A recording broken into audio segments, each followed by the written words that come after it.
Based on the number of questions I have received from fellow nurses and students who are interested in clinical research nursing, it seems not a lot of people know much about this amazing role, which combines both direct patient care and administrative duties. I'm a part-time research nurse, and in this video, I will give you a sneak peek into a typical day in my role as a clinical trial nurse.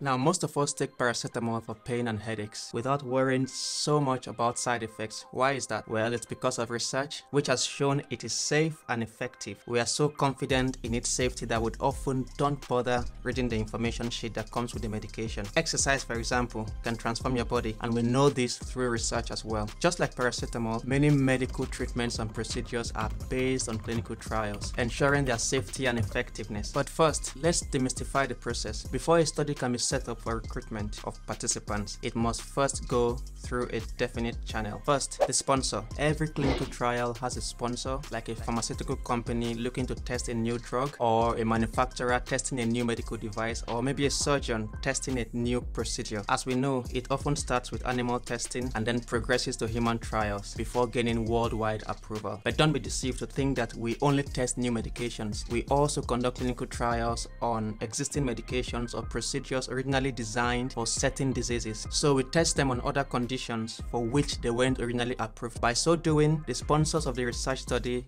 analyze whether or not a particular medication will be effective on other types of diseases. For example, now we know that aspirin has both anti-inflammatory and blood thinning effects. So at certain doses, aspirin can be used on stroke patients, but it can also be used to treat headaches and body pain. In fact, there's currently an ongoing aspirin trial looking at whether aspirin can stop cancer from coming back after treatment. Back to the sponsor. The sponsor takes up the financial responsibilities, drafts a detailed plan for how the study should be run.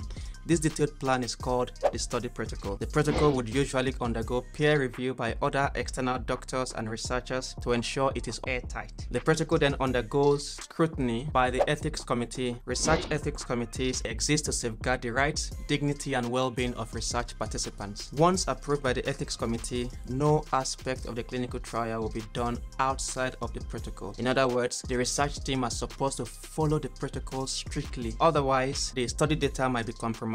This could be a serious crime depending on the situation. Beyond the ethics committee, the sponsor starts scouting for hospitals that will be willing to take part and recruit patients. This is where the principal investigator and the research and development, or the R&D team, comes into play. At this point, the R&D team get involved. They also scrutinize every aspect of the clinical trial for safety and to ensure that the hospital has the capacity to carry it out. Once the sponsor receives a green light, they then progress to meeting with the study team and the principal investigator formally. At this point, so much is discussed that we do not have the time to talk about in this video. Now, my involvement in the trial process begins from the time the study is accepted by both the principal investigator and my hospital's R&D team. By the way, the role of the principal investigator is to oversee the clinical trial at the level of the hospital. Then, of course, there is the research participant. The research participants are actually the most important in the entire process. No clinical trial can thrive without willing participants, as you know. The whole process between the sponsors of the research and those of us actually on ground to conduct the study is even more complex than how I have explained it. Sometimes it could take years to set up a clinical trial. But you know what?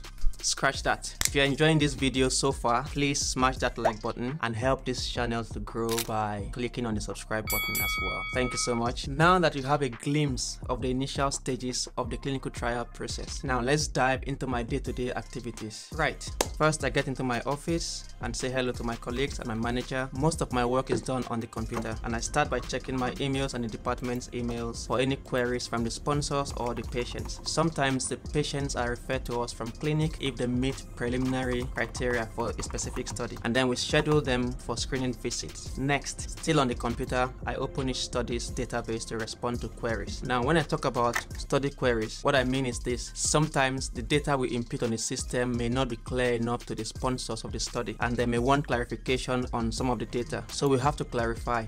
Also, unfortunately, as humans, we are prone to errors, so there may be times when we mistakenly put the wrong date or miss a number.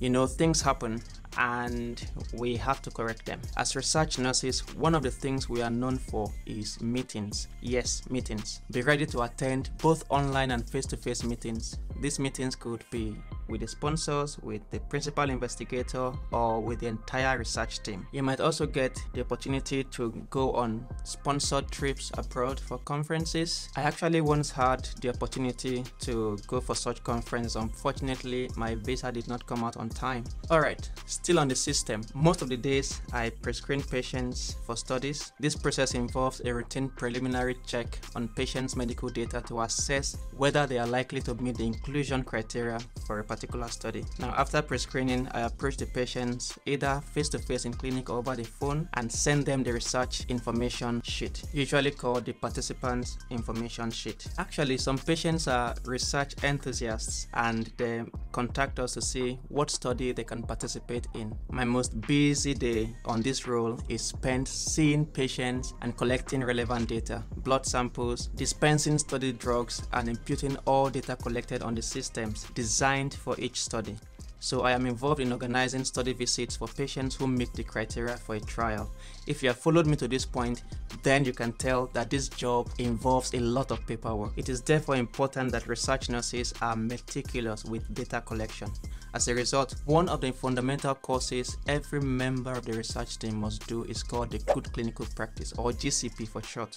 The GCP embodies all the standards that must be maintained throughout a clinical trial to ensure the safety and protection of all participants. So if you are looking to apply for a research role, you may increase your chances of getting the job by doing at least the GCP.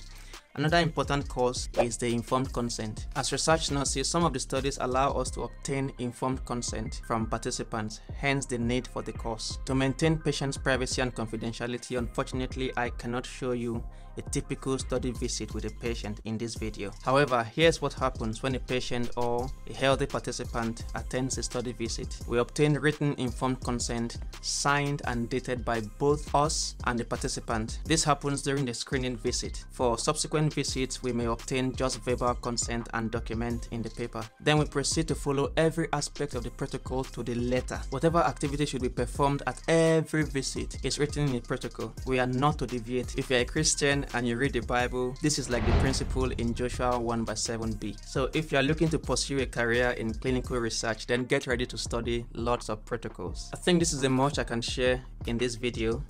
I'm sure there is a lot of things I've left out in the video, but I hope this has given you at least an idea into what the role looks like. If I've missed something important that you think I should have included and you're researching us out there, please leave it in the comment below so that every other person can learn. Alright, thank you very much and I will see you on the next one. Bye.